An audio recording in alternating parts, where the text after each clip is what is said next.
एक तरफ ओवैसी ने ऐलान किया है कि उनकी पार्टी विपक्ष के उम्मीदवार के समर्थन में वोट करेगी, तो दूसरी तरफ दो पार्टियों ने वोटिंग का हिस्सा बनने से इनकार कर दिया है, जिससे एनडीए का समीकरण हिल गया है।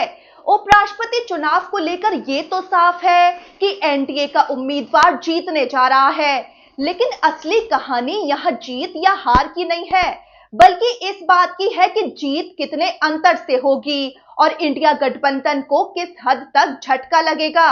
और सबसे बड़ा इम्तिहान कि कौन किसके साथ है, एनडीए और इंडिया गठबंधन में से किसकी दीवार में सेंध लगेगी।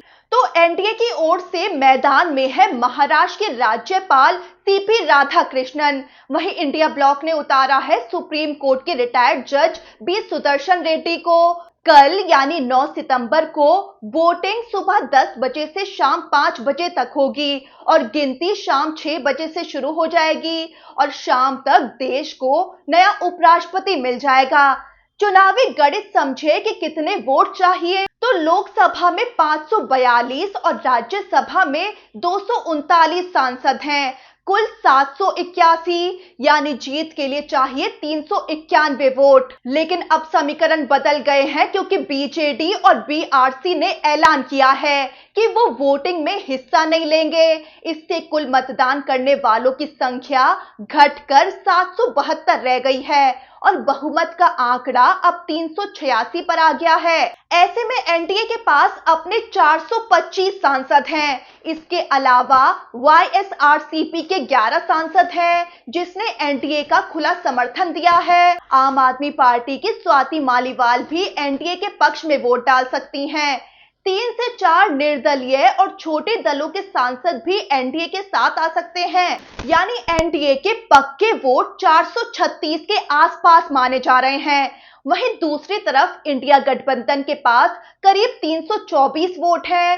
कांग्रेस सबसे बड़ा हिस्सा लाती है, लोकसभा में 99 और राज्यसभा में 26 सांसद, यानी कुल 125। कांग्रेस इस चुनाव को संविधान और आरएसएस बीजेपी के बीच वैचारिक लड़ाई के तौर पर पेश कर रही है। उम्मीदवार बी सुदर्शन रेड्डी को लोकतांत्रिक मूल्यों की रक्षा का प्रतीक बताया गया है, लेकिन विपक्ष में एकजुटता की कमी साफ दिख रही है।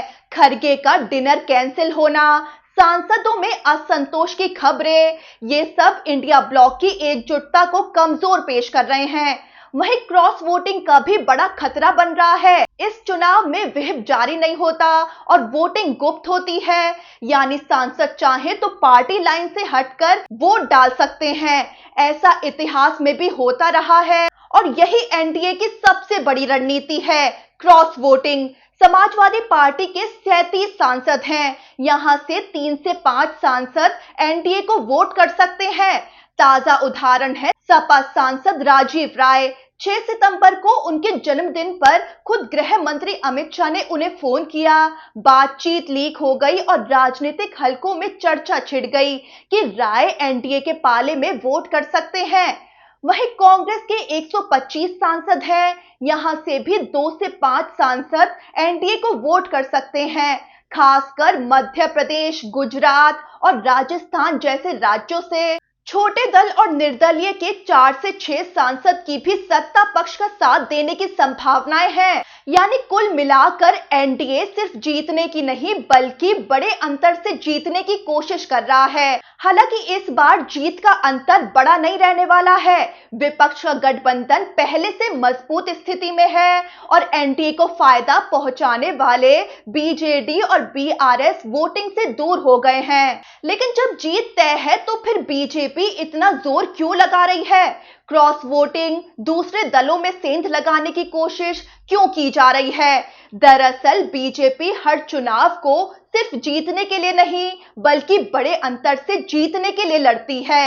एक तो इससे विपक्ष की एकजुटता पर बड़ा आघात लगेगा, दूसरा एनडीए की लॉबिंग और संगठनात्मक क्षमता का मैसेज जाएगा और तीसरा आने वाले 2025 विधानसभा चुनावों पर इसका असर पड़ेगा, खास तौर पर यूपी, बिहार और महाराष्ट्र जैसे राज्यों में। यानी ये लड़ाई सिर्फ उपराष्ट्रपति की कुर्सी की नहीं है, बल्कि भविष्य की राजनीति की जमीन तैयार करने की है। अगर इंडिया ब्लॉक के सांसद एनडीए को वोट कर बैठे तो विपक्ष की साख और नेतृत्व पर गंभीर सवाल खड़े हो जाएंगे।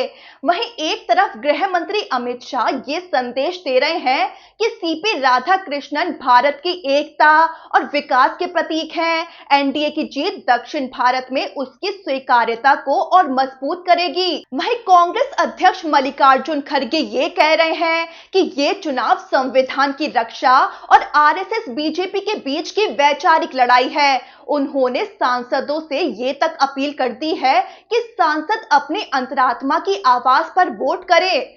तो साफ तौर पर एनडीए के पास करीब 436 वोट पक्के हैं, वहीं विपक्ष के पास 324 वोट। जीत का अंतर 100 से 125 वोट के बीच रह सकता है। पिछली बार जैसा 346 वोटों का बड़ा अंतर नहीं होगा। तो कल का चुनाव सिर्फ उपराष्ट्रपति चुनने का नहीं है, बल्कि ये देखने का भी है कि कौन किसके साथ खड़ा है और किस गठबंधन की दीवार में सेंध लगने वाली है।